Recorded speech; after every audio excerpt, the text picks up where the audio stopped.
నమస్కారం వార్తలకు స్వాగతం. ముందుగా ముఖ్యాంశాలు. CM Revanth Reddy press meet, పలు అంశాలపై వివరణ.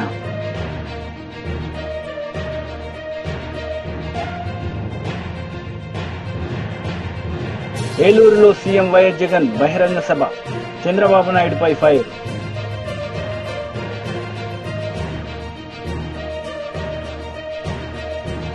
CM Revanth Reddy press meet నిర్వహించారు. ఈ సందర్భంగా ఇరు పార్టీలపై ఆయన మండిపడ్డారు. 2015 ఆగస్టు 30 నాడు ఇండియా టుడేకు ఒక ఇంటర్వ్యూ ఇచ్చాడు. ఈయన ఆర్ఎస్ఎస్ ఫిలాసఫర్. ఏమన్నాడంటే, there is no need for a caste based reservation now. No caste has remain backward. At the most, continue reservation for SC, ST for only 10 years. After that, abolish completely. NG వైద్య RSS philosopher చాలా స్పష్టంగా 2015 అంటే ఎప్పుడు నరేంద్ర మోడీ గారు ప్రధానమంత్రిగా బాధ్యతలు చేపట్టిన సంవత్సరం తర్వాత ఎన్జీ వైద్య ఆర్ఎస్ఎస్ ఐడియాలజీ, ఆర్ఎస్ఎస్ ఫిలాసఫర్ అసలు రిజర్వేషన్లను రద్దు చేయాలి, అసలు ఏ కాస్ట్లు కూడా వెనుకబడలేవు, కాస్ట్ పరమైన రిజర్వేషన్లను రద్దు చేయాలి, ఎస్సీ ఎస్టీ రిజర్వేషన్లు కూడా ఇంకొక 10 సంవత్సరాలు కొనసాగించి వాటిని కూడా రద్దు చేయమన్నారు. వారు ఎప్పుడు చెప్పిండ్రు? 2015లో చెప్పిండ్రు. ఇప్పుడు 2025 వస్తుంది కాబట్టి దాన్ని దృష్టిలో పెట్టుకొని ఇప్పుడు రిజర్వేషన్లు తీసేయాలనేది వాళ్ళ ఉద్దేశము. దీనికి సంబంధించి క్లియర్గా ఎస్సీ ఎస్టీ రిజర్వేషన్లు ఒక భాగం అయితే 1978లో ఆనాటి రాష్ట్రపతి బిపి మండల్ నేతృత్వంలో ఒక కమిషన్ అపాయింట్ చేశారు. ఈ దేశంలో ఉన్న వేలాది బలహీన వర్గాల కులాలను అంచనా చేసి వాళ్ళ స్థితిగతులను పరిశీలించి పూర్తి స్థాయిలో గ్రౌండ్ నుంచి రిపోర్ట్ తయారు చేసుకొని ఒక నివేదిక ఇవ్వండి వాళ్ళ రిజర్వేషన్ల విషయంలో అంశాలు. బిపి మండల్ ఇచ్చిన కమిషన్ నివేదికను 1990లో విపి సింగ్ మండల్ కమిషన్ పేరు మీద 52% బీసీ జనాభా ఉన్నది, వాళ్ళకి 27% రిజర్వేషన్లు రికమెండ్ చేస్తున్నామని వారు ఇచ్చిండ్రు. ఆ రికమెండేషన్ని విపి సింగ్ గారు అమలు చేసినప్పుడు దేశం మొత్తం మండల్ కమిషన్కు వ్యతిరేకంగా భారతీయ జనతా పార్టీ కమండల్ పేరు మీద ఎల్కే అద్వానీ గారు రథయాత్ర చేపట్టి దేశం మొత్తాన్ని ఈ మండల్ కమిషన్ వర్సెస్ అంటే యాంటీ రిజర్వేషన్ మూవ్మెంట్ దేశంలో పెద్ద ఎత్తున ఉధృతంగా భారతీయ జనతా పార్టీకి సంబంధించిన ఆర్ఎస్ఎస్కు సంబంధించిన శ్రేణులు దేశం మొత్తంలో ఒక పెద్ద ఉద్యమాన్ని తీసుకొచ్చారు. మన ప్రాంతంలో 1990 తర్వాత ఈ రాష్ట్రంలో, ఆనాటి ఉమ్మడి రాష్ట్రంలో కూడా యాంటీ రిజర్వేషన్ మూవ్మెంట్ ఎంత ఉధృతంగా జరిగిందో, పిల్లలు కాల్చుకొని చచ్చిపోయినో మీరు అందరు చూసిండ్రు. అదే సమయంలో కోర్టుకు కూడా వెళ్ళారు. 9 మంది జడ్జిలు ఉండే ధర్మాసనం రిజర్వేషన్లు న్యాయసమ్మతమే, రిజర్వేషన్లను కొనసాగించాల్సిందే, ఇంతకంటే పెంచాలనుకున్నప్పుడు బలహీన వర్గాల యొక్క జనాభా లెక్కించి జనాభాను ప్రాతిపదికన మీరు రిజర్వేషన్లు పెంచాలి అని అప్పర్ లిమిట్ 50%కు క్యాప్ పెట్టారు. అంటే అప్పటికి 15% ఎస్సీలకు, 7.5% ఎస్టీలకు, 22.5% వీళ్ళకి రిజర్వేషన్లు ఉన్నాయి. ఇంకొక 27% బీసీలకు ఇస్తే 49.5% అయింది. 50% మించకుండా రిజర్వేషన్లను అమలు చేయండి.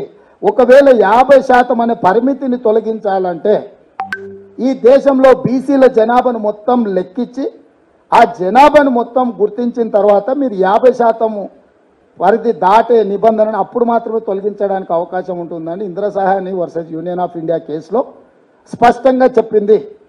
భారత్ జోడో యాత్ర సందర్భంగా రాహుల్ గాంధీ గారు కన్యాకుమారి నుంచి కాశ్మీర్ వరకు పాదయాత్ర చేసినప్పుడు ఈ దేశంలో ఉన్న మూలవాసులైన దళితులు కావచ్చు, గిరిజనులు కావచ్చు, బలహీన వర్గాలు కావచ్చు, రాహుల్ గాంధీ గారిని పదే కలిసి మీరు రాజ్యాంగబద్ధంగా ఎస్సీ ఎస్టీలకు రిజర్వేషన్లు ఇచ్చిండ్రు, మాకు కూడా రాజ్యాంగ భద్రత కల్పించి మా రిజర్వేషన్ల శాతాన్ని కూడా పెంచాలి అని రాహుల్ గాంధీ గారికి వినతి పత్రాలు ఇవ్వడము, రాహుల్ గాంధీ గారు ఆ వాదనతో ఏకీభవించడం, రాహుల్ గాంధీ గారు కాంగ్రెస్ పార్టీ విధానంలో ఎక్కడ కాంగ్రెస్ రాష్ట్రాలలో కానీ అదేవిధంగా కేంద్రంలో అధికారం వస్తే ఈ దేశంలో ఉండే బలహీన వర్గాల జనాభాను మొత్తం లెక్కించి 50% అనే నిబంధనను తొలగించి వాళ్ళ రిజర్వేషన్లు పెంచుతామని కాంగ్రెస్ పార్టీ విస్పష్టమైన విధానాన్ని తీసుకున్నది.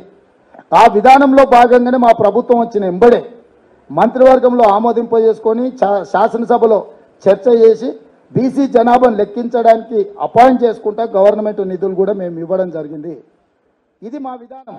ఏలూరులో సీఎం వైఎస్ జగన్ బహిరంగ సభ నిర్వహించారు. ఈ సందర్భంగా టీడీపీ నేతలపై ఆయన మండిపడ్డారు.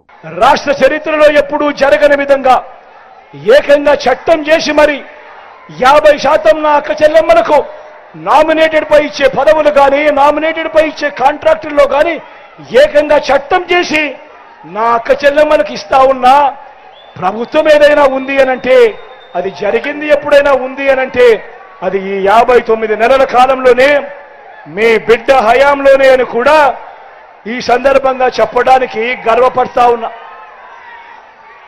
మొట్టమొదటిసారిగా రాష్ట్రంలో ఎప్పుడూ చూడని విధంగా ఈరోజు స్వయం ఉపాధికి మీ జగనన్న తోడుగా ఉంటూ ఈరోజు చిన్న చిన్న వ్యాపారాలు చేసుకుంటా ఉన్నవాళ్ళు, చిన్న చిన్నగా గ్రామాల్లో బతుకుతా ఉన్నవాళ్ళు వీళ్ళందరినీ కూడా చెయ్యి పట్టుకుని నడిపిస్తూ గతంలో ఎప్పుడూ కూడా జరగని విధంగా వాళ్ళందరికీ కూడా స్వయం ఉపాధికి ఎప్పుడు తోడుగా ఉంటూ రైతన్నలకు రైతు భరోసా, అక్క చెల్లెమ్మలకు ఓ ఆసరా, అక్క చెల్లెమ్మలకు ఒక 0 వడ్డీ, అక్క చెల్లెమ్మను వాళ్ళ కాళ్ళ మీద నిలబెడుతూ ఓ చేయూత, ఓ కాపు నేస్తం, ఓ ఈబీసీ నేస్తం.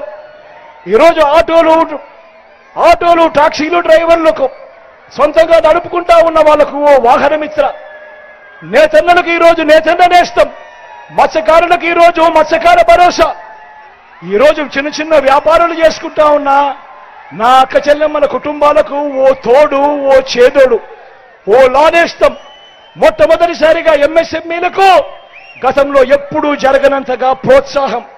ఇవన్నీ కూడా గతంలో ఎప్పుడూ జరగని విధంగా జరిగినవి. ఎప్పుడు అనంటే ఈ పథకాలన్నీ కూడా ఎప్పుడు చూశారు అనంటే ఎప్పుడు జరిగాయి అనంటే ఈ 59 నెలల కాలంలోనే మీ బిడ్డ ముఖ్యమంత్రిగా ఉండగానే అని కూడా చెప్పడానికి గర్వపడతా ఉన్నా.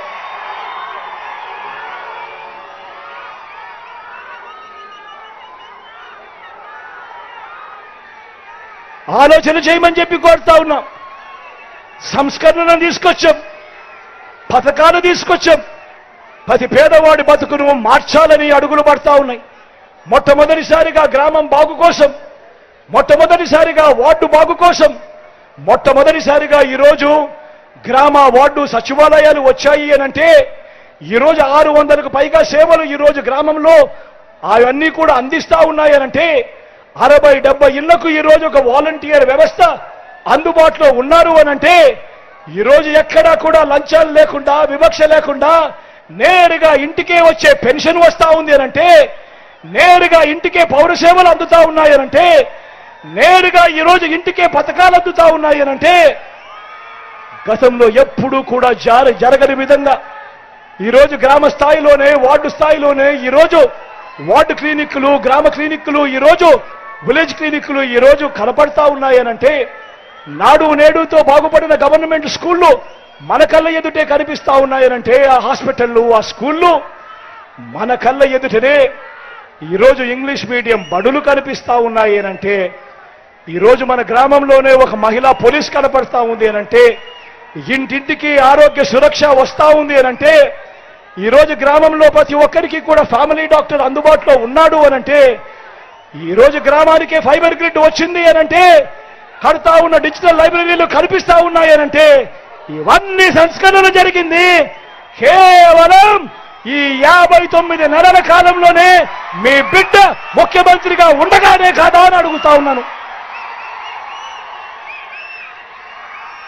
రైతన్నల బాగు కోసం గతంలో ఎప్పుడూ కూడా చూడని విధంగా రైతన్నలకు పెట్టుబడికి సహాయంగా రైతన్నలకు రైతు భరోసా ఇస్తా ఉన్నది ఎప్పుడు జరిగింది అనంటే అది ఈ 59 నెలల పాలనలో కాదా అని అడుగుతా ఉన్నాను మీ అందరి సమక్షంలో.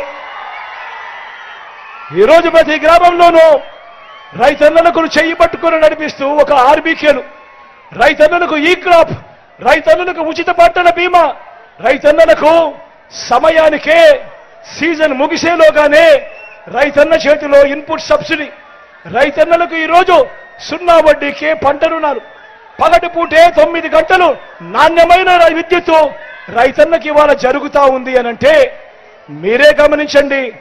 చరిత్రలో ఎన్నడూ లేని విధంగా ఆర్బీకేల ద్వారా ఈరోజు ధాన్యం కొనుగోలు జరుగుతా ఉంది అనంటే ప్రతి రైతన్నకు ఎంఎస్పీయే కాదు ఎంఎస్పీకి మించి GLT పేరుతో రైతన్నలకు ఈరోజు అందుతా ఉంది అని అంటే ఈరోజు తెలుగు రైతు రాష్ట్ర అధ్యక్షుడు మర్రెడ్డి శ్రీనివాసరెడ్డి మీడియా సమావేశం నిర్వహించారు. ఈ సందర్భంగా పలు అంశాలపై ఆయన మాట్లాడారు. మీరు ధైర్యంగా ఉండండి, మీకు తెలుగుదేశం పార్టీ కూటమి అండగా ఉంటుంది అని చెప్పేసి స్పష్టంగా కూడా చెప్పడం జరిగింది. పాడి పంట తోడు నీడ, పంటకి తోడుగా ఎప్పుడూ కూడా పాడి ఉండాలి. ఈరోజు పాడి కుటుంబ పోషణలో, పిల్లల చదువులో,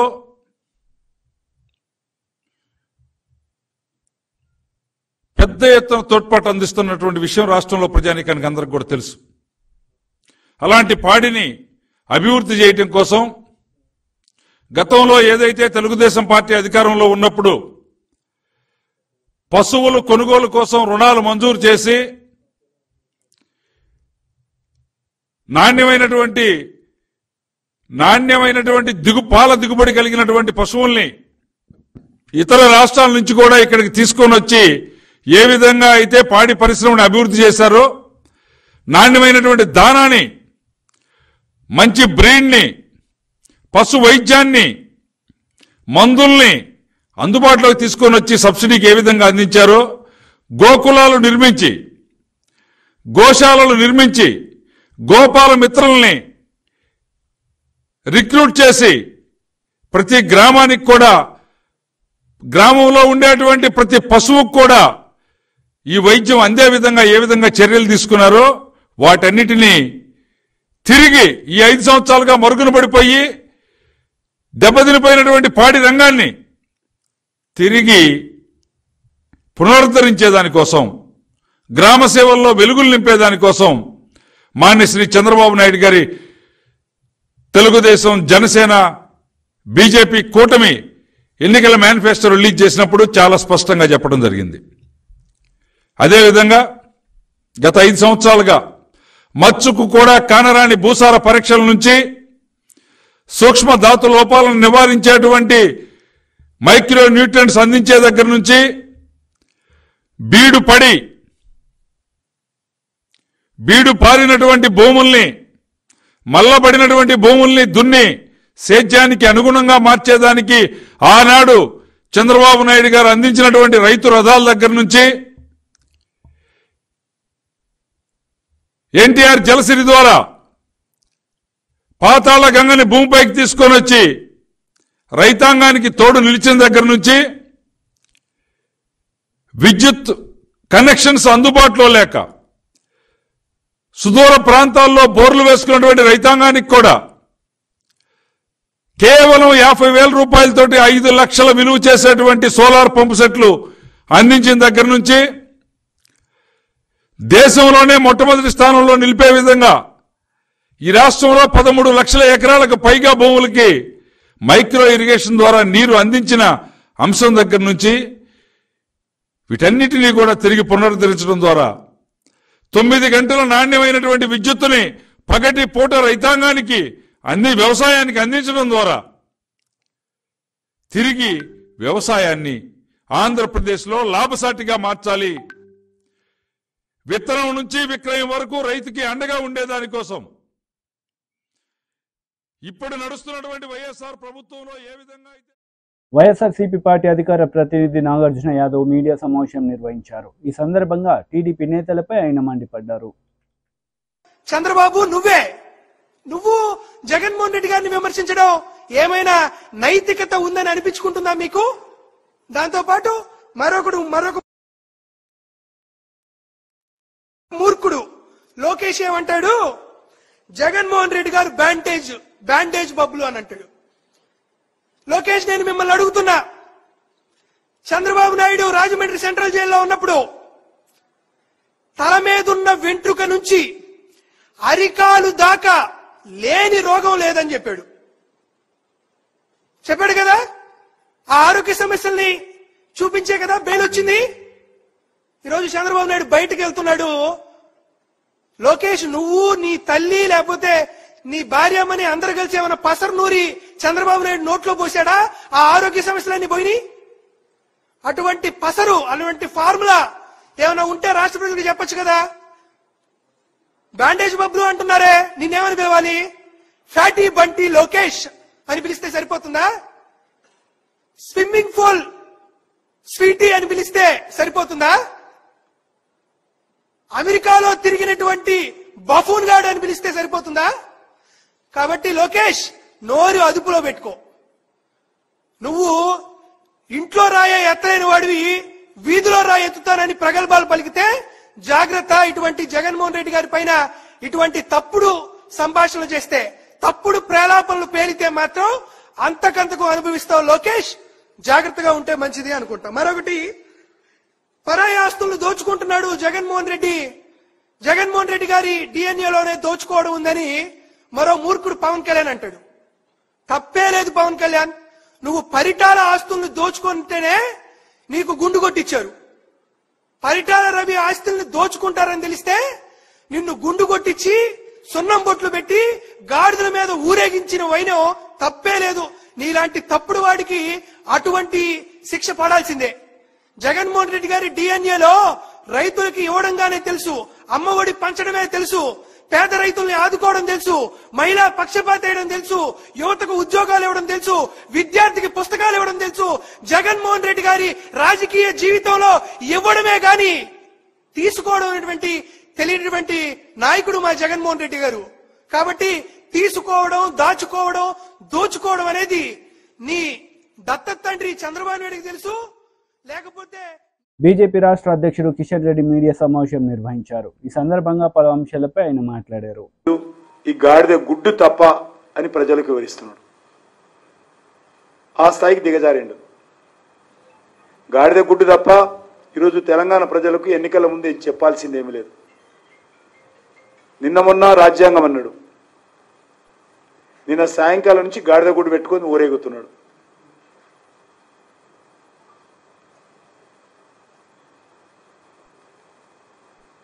చాలా విచిత్రమైనటువంటి పరిస్థితి తెలంగాణ రాష్ట్ర రాజకీయాలు ఉన్నాయి. ఏదైనా ఒక ప్రభుత్వము ఏ ఎన్నికలకు ముందు వెళ్ళినప్పుడు కూడా మా ట్రాక్ రికార్డ్ ఇది, మేము ఇప్పుడు చేస్తున్నాము, మేము ఇచ్చినటువంటి హామీలు ఇవి, మేము అమలు చేశాము అని ప్రజల ముందుకు వెళ్ళాలి. కానీ రేవంత్ రెడ్డి ఇచ్చినటువంటి 6 గ్యారెంటీలు గాలికి వదిలేశాడు. దాన్ని అందులో ఒక గ్యారంటీ మే 15 ఏం 15 అన్నాడు ఆయన, ఆగస్టు 15 అన్నాడు. ఆగస్టు 15 అన్నాడు. మిగతా గ్యారంటీల గురించి మాట్లాడడం లేదు. మరి ఈరోజు ఈ పార్లమెంట్ ఎన్నికల్లో కాంగ్రెస్ పార్టీ పరిస్థితి రోజు రోజుకు దిగజారుతున్నది. కాంగ్రెస్ పార్టీ పట్ల ప్రజలలో వ్యతిరేకత పెరుగుతూ ఉన్నది. కాంగ్రెస్ పార్టీ వస్తున్నటువంటి పార్లమెంట్ ఎన్నికల్లో ప్రభావం చూపలేకపోతుంది. తెలంగాణలో కూడా కాంగ్రెస్ పార్టీ భూమి కదిలిపోతూ ఉంది. కాబట్టి ఈరోజు ఏదో పొడి చేస్తాను, పార్లమెంట్ ఎన్నికల్లో 14 సీట్లు గెలుస్తానని మరి మాట్లాడినటువంటి ముఖ్యమంత్రి ఈరోజు తన కాళ్ళ కింద తాను భూమి కదులుతూ ఉంటే ఏమి చేయాలో, ఏమి మాట్లాడాలో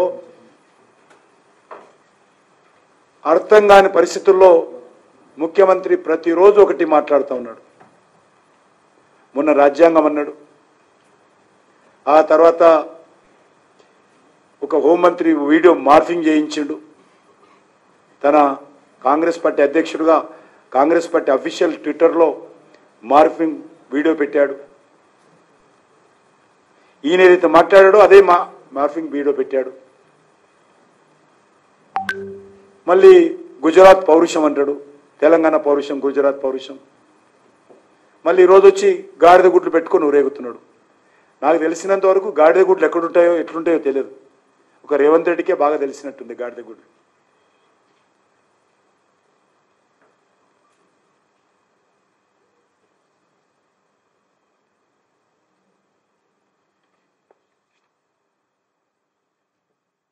గుజరాత్ పెత్తనమట. టీడీపీ పోలిట్ బ్యూరో సభ్యులు యనమల రామకృష్ణ మీడియా సమావేశం నిర్వహించారు. ఈ సందర్భంగా పలు అంశాలపై ఆయన మాట్లాడారు. మేము ఆ మేనిఫెస్టో కూడా ఈ కూటమి తయారు చేయడం జరిగింది, ఆ విధంగా ప్రజలకు అందించడం కూడా జరిగింది. ఇది రెండో ఇష్యూ చూస్తే, ఈ మేనిఫెస్టో ఈ కూటమి మీద చాలా గురుతర బాధ్యతని పెట్టుకోవడం జరిగింది.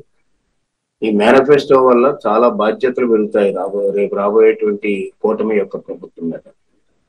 అంచేత ఆ బాధ్యతలు కూడా దృష్టిలో పెట్టుకుని ఈ యొక్క మేనిఫెస్టో తయారైంది.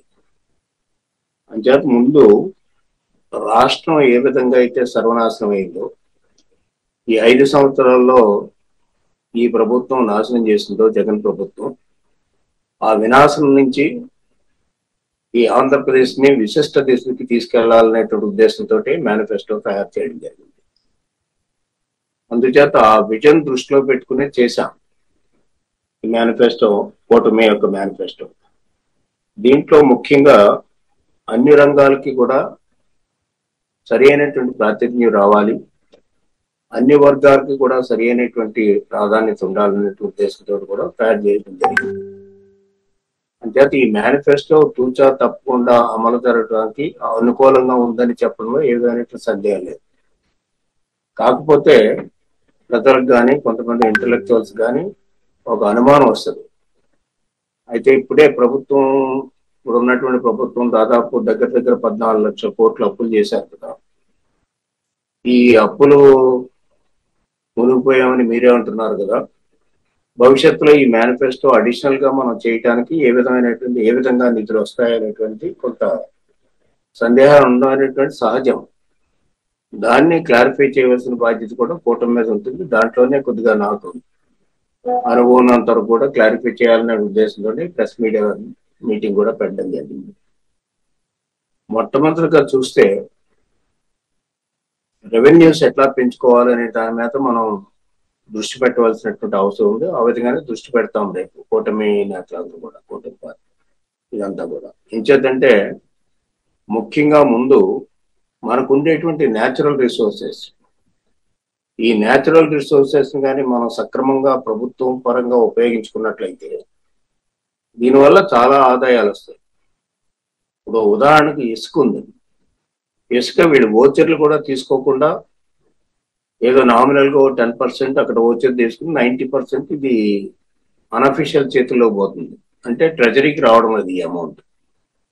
రేపు దాన్ని బాగా స్ట్రీమ్ లైన్ చేసుకుని కొత్త విధానం పెడతా ఉన్నాం కాబట్టి ఇసుక విధానం, ఆ విధానంలో ఒకవైపు అందుబాటులో తీసుకొస్తేనే మరొకవైపు ఆదాయం అంతా కూడా ప్రైవేట్ చేతుల్లోకి వెళ్ళిపోయేటువంటి ఆదాయాన్ని ప్రభుత్వ ఖజానాకు మళ్లించడంలో ప్రత్యేకమైనటువంటి శ్రద్ధ వహించడం ద్వారా ఉన్నటువంటి one of the natural resources లో ఆదాయం పెంచుకోవడానికి ఒక అవకాశం ఉంది. దాంట్లో వీళ్ళు ఫెయిల్ అయ్యారు. ఆ ఇసుకని వీళ్ళు సొంతానికి ఉపయోగించుకున్నారు తప్ప. వార్తలు ముగించే ముందు ముఖ్యాంశాలు మరోసారి. CM Revanth Reddy press meet, పలు అంశాలపై వివరణ.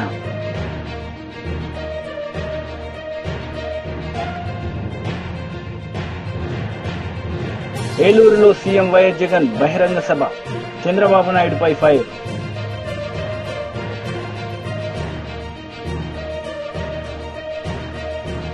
ఈ వార్తలు ఇంతటితో సమాప్తం. తిరిగి ప్రసారమయ్యే వార్తల్లో మళ్ళీ కలుద్దాం. అంతవరకు సెలవు. నమస్తే.